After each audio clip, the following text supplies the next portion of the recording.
और कांच ही बाँस के बहंगिया बहगी लचकत जाए बहगी लचकत जाए।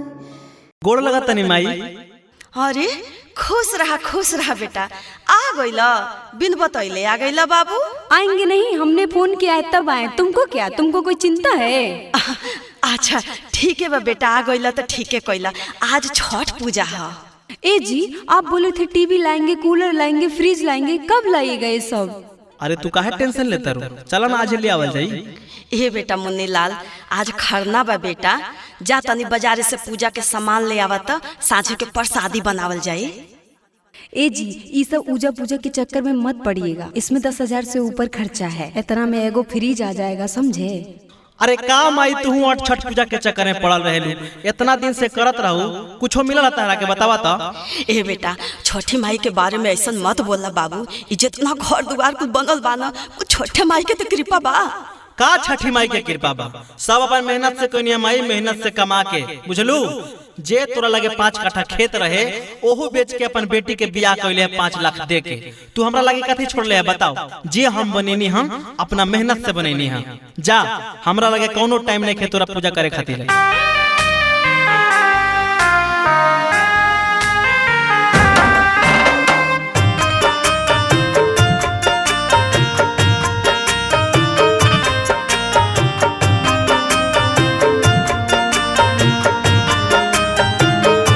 छठी माई दिहल तो हर बेटावा कि मारे दिल बच्चा बेटावा बोली के उल्टा बतियान।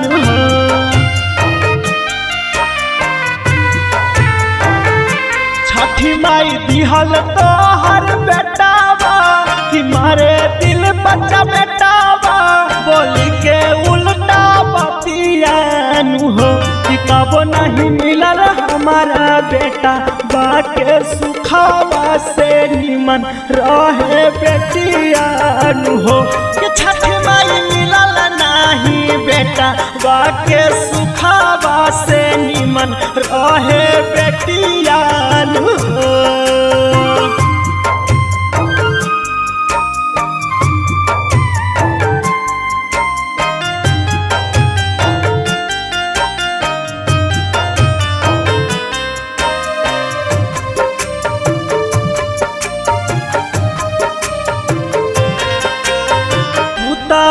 का पूत काहे भेलै छठी माई मेहारी के बतिया में गेल झुराई।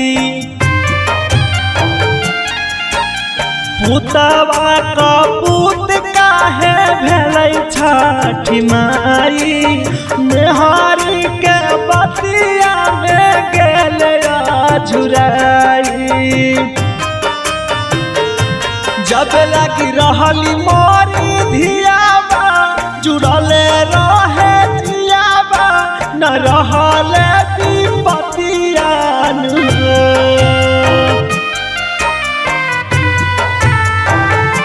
जब लगी रहली मोरी धियाबा जुड़ले रहले जियाबा न रहले विपतियान हो।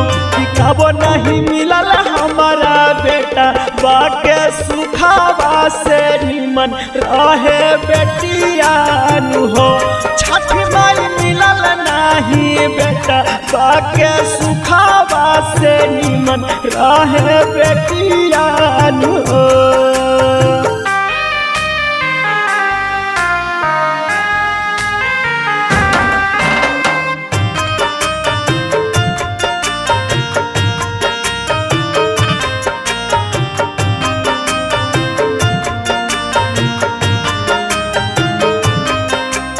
रहे जैसे बेटावा बेटिया रहती मोर दुआरी काहे के बनैलू माई नैहर ससुरारी। रहे जैसे बेटावा बेटिया रहती मोर दुआरी काहे के बनैलू माई नैहर नैहर ससुरारी मुनीलाल करे तोर बखानामा छठ पूजा महानामा गुन गावे दिन रातियान हो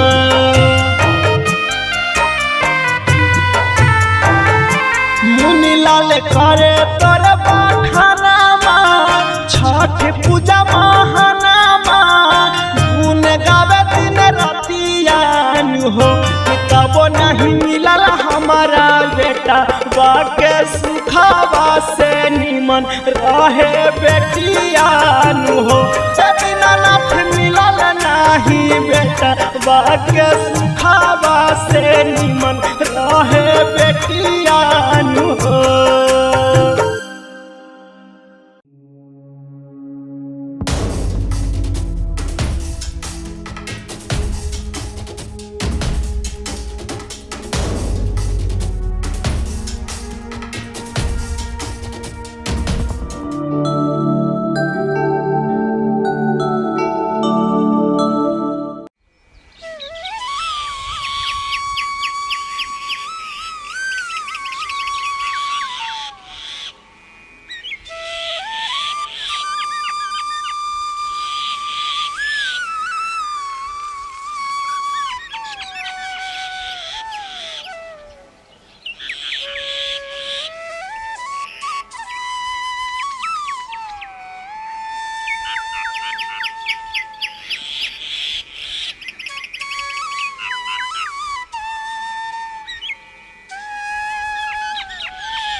साफ करत हलै बबुआ छठ घाट पानी आया हो मैया छठ घाट पानी आया हो मैया डसी लेल कई पापी नगिनिया आहो मैया देलाहू बनाई बांझिनिया आहो मैया के लेके अतै दौरा तोहारो जमीनिया हो मैया तोहारो जमीनिया हो मैया डसी लेल कई पापी नगिनिया आहो मैया देलाहू बनाई बांझिनिया आहो मैया।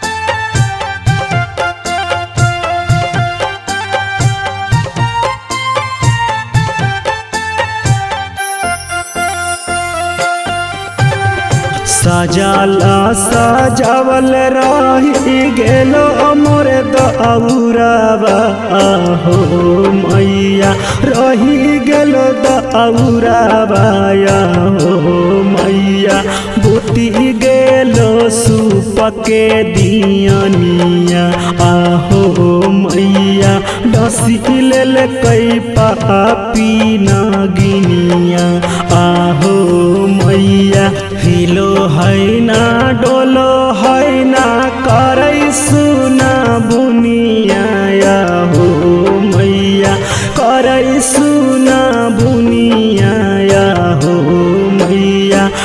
डसील कई पापी नागिनिया आहो मैया दिलाहू बनाई बांझिनिया आहो मैया।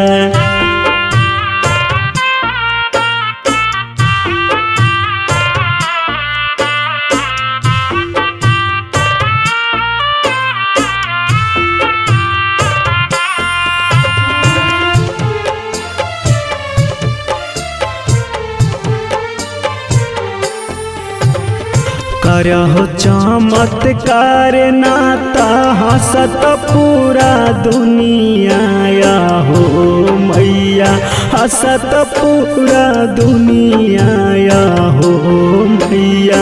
सुनहु मुनि लाल के बचनिया आहो मैया डसील कई पापी नागिनिया आहो मैया।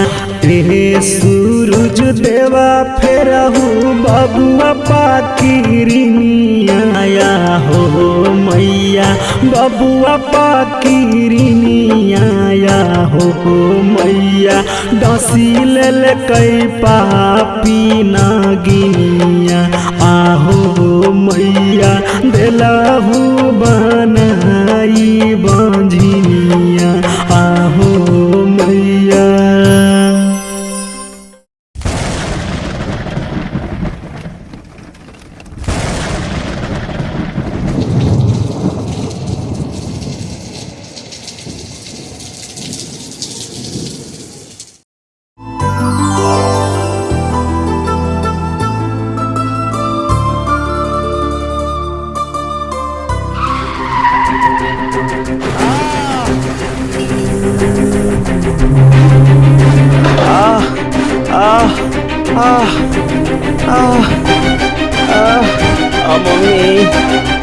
मम्मी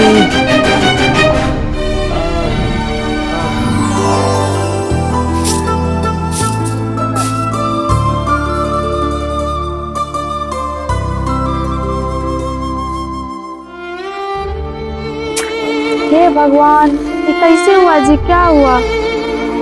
क्या बताएं, किस्मत ही खराब है अपना।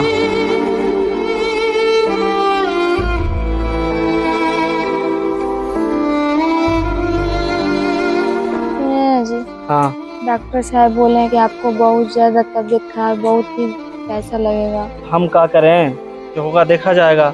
हम चाहते हैं कि अपना घर सब बेच दे और आपका इलाज करवा दें। अरे घर द्वार बेच दोगी तो हमारा बच्चों का क्या होगा? आप कमाइएगा तो हम फिर से ले लेंगे नया घर। हे भगवान।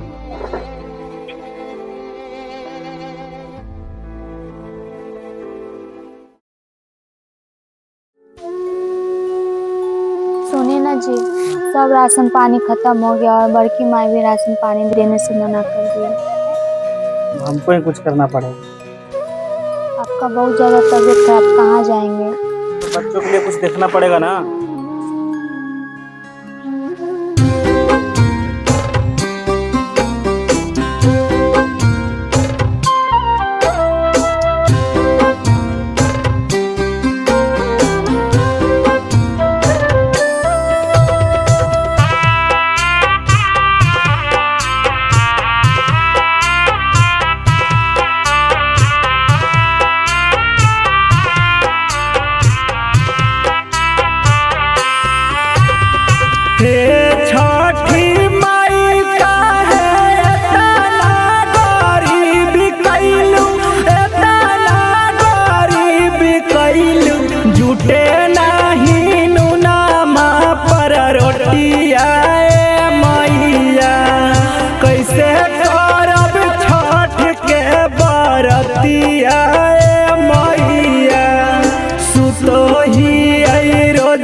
ए भाई साहब, इस एड्रेस पे ना सामान पहुंचा दीजिए।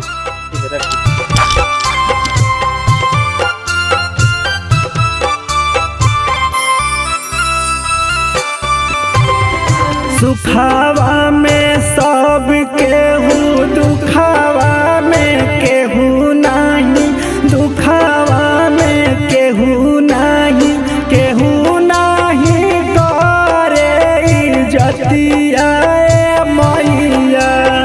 कैसे करब छठ के बरतिया मैया।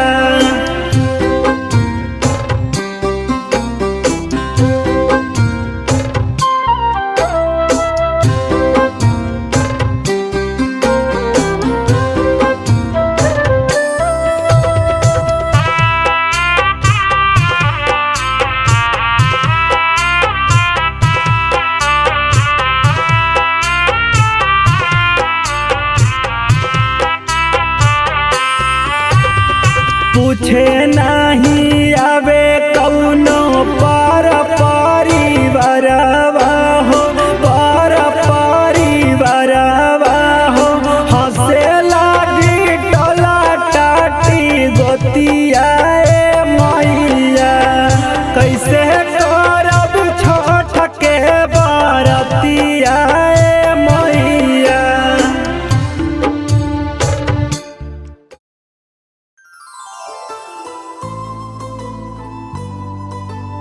हाजी आप और इतना सारा सामान? अरे ये मेरा नहीं है, किसी का पते पर पहुंचाना है। चंदन भाई साहब पता बताना। ये एड्रेस तो आपका घर का है भाई साहब। इसमें लिखा है कि हम वही आदमी हैं जो हमारे वजह से एक्सीडेंट हुआ था, और कुछ छठ के सामान है और कुछ पैसे हैं। लिखा है कि आपका घर का पेपर लौट जाएगा कल, और कुछ नहीं। भाई साहब